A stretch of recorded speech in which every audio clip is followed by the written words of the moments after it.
Assalamualaikum warahmatullahi wabarakatuh. Ketemu lagi bareng saya di channel Anak Desa. Salam sejahtera, salam sehat selalu buat teman-teman semua. Oke teman-teman, sekarang saya lagi berkeliling di area persawahan kampung saya ya teman-teman.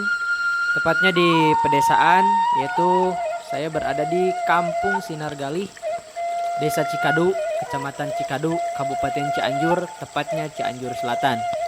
Oke teman-teman, beginilah keadaan di persawahan kampung kami ketika musim penghujan. Alhamdulillah para petani sudah mulai bukan musim sudah mulai bercocok tanam padi. Ada juga yang berkebun. Alhamdulillah ya teman-teman. Dan mudah-mudahan bisa hasil taninya. Oke teman-teman. Dan bagi teman-teman yang belum subscribe video saya atau channel saya, yaitu channel Anak Desa, silahkan subscribe dulu, like, and share ke teman-teman kalian. Oke, selamat menyaksikan.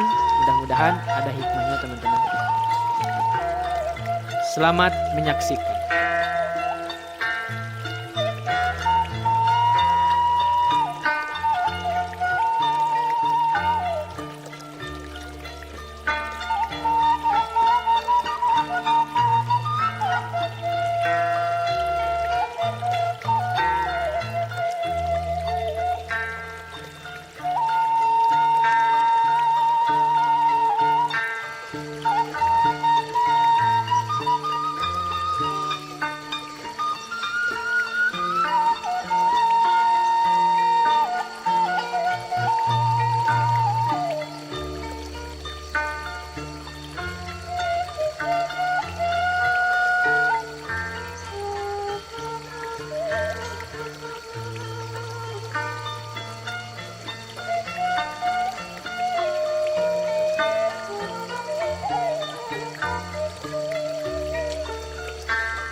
Minuh ya Pak?